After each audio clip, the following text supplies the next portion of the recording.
Film today நேயர்கள் அனைவருக்கும் வணக்கம். இன்னைக்கான வீடியோவில் எதை பற்றி பார்க்க போகிறோம் அப்படின்னா, மாமனிதன் விஜயகாந்த் அவர்களோட இறுதி ஊர்வலத்தில் வானத்தில் வட்டமிட்டு சுற்றிய கருடன் பார்த்த பலரையும் மெய்சில் இருக்க வச்சதுன்னே சொல்லலாம். ஏன் இந்த மனுஷனுக்கு மட்டும் இவ்வளோ கூட்டம்? அவர் அப்படி என்னதான் செஞ்சிட்டாரு அப்படின்னு கேட்டிங்கன்னா, வாங்க வீடியோக்குள்ளே போய் பார்ப்போம். 1952 அழகர்சாமி என்பவருக்கு மகனாக பிறந்தவர் தான் விஜயகாந்த். நாராயணன் விஜயராஜ், இதுதான் கேப்டன் அவர்களோட உண்மையான பெயர். தமிழ் சினிமா மேலே உள்ள ஆசையில் சென்னைக்கு வந்த விஜயகாந்த் பல கட்ட போராட்டங்களுக்கு அப்புறம் 1979 இனிக்கும் இளமை படத்தில் அறிமுகமாகிறாரு. அவரை பெரிய அளவில் வெளியே கொண்டு வந்த படம் தான் S.A. சந்திரசேகர் இயக்கத்தில் வெளியே வந்த சட்டம் ஒரு இருட்டறை. இது எல்லாமே எல்லாருக்கும் தெரிஞ்ச விஷயந்தான். ஆனால் எல்லாருக்கும் தெரியாத பல விஷயங்கள் இருக்குது. அதை பற்றி கொஞ்சம் பார்ப்போம். விஜயகாந்த் ஒரு நல்ல நடிகர் என்பதை தாண்டியும் நல்ல மனிதர் என்று கூட 100% சொல்லலாம். ஏன்னா தன்னுடைய படப்பிடிப்பில் தான் என்ன சாப்பிட்றனோ அதையே தான் எல்லாரும் சாப்பிடணும்னு நினச்சது மட்டும் இல்லாமல் அதை செயல்படுத்தியும் காட்டியவர் நம்ம கேப்டன். தாங்கிட்ட உதவின்னு கேட்டு வரவங்களுக்கு அள்ளி தருவாராம் கேப்டன்.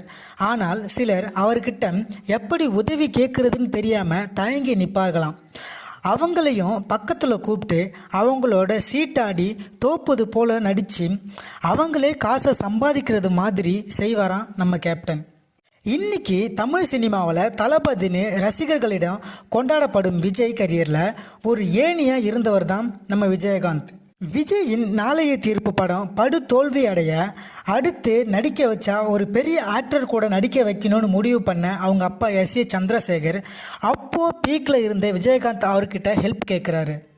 இது கேட்ட விஜயகாந்த் கதை கூட கேட்காம ₹1 சம்பளம் வாங்காமல் S.A. சந்திரசேகர் அவரோட நட்புக்காக அந்த படத்தை நடித்து கொடுத்தாரு. அந்த படம் தான் செந்தூரப்பாண்டி. இந்த படமும் ரிலீஸ் ஆகி மிகப்பெரிய வெற்றி அடைஞ்சது.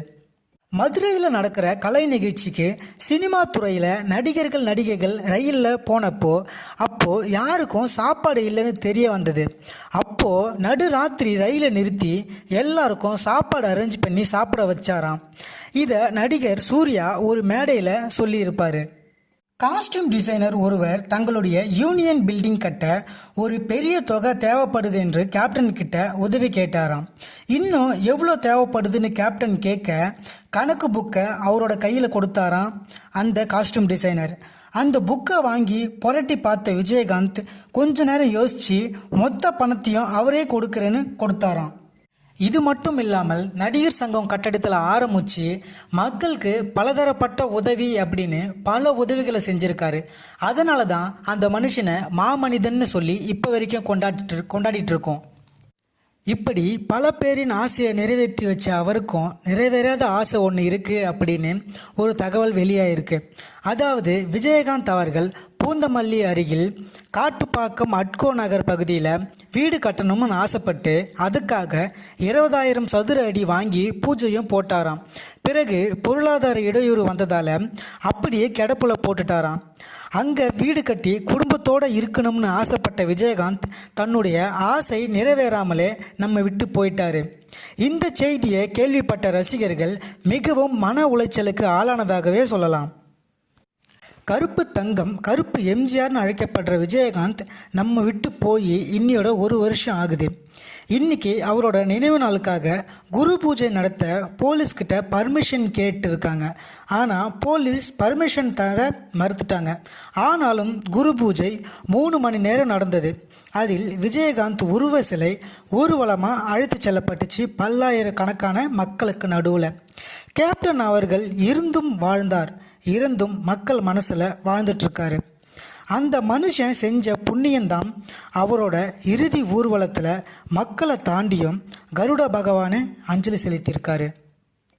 ஒரு நல்ல தலைவனை இந்த தமிழகம் தவற விட்டுருச்சுன்னு தான் சொல்லணும்.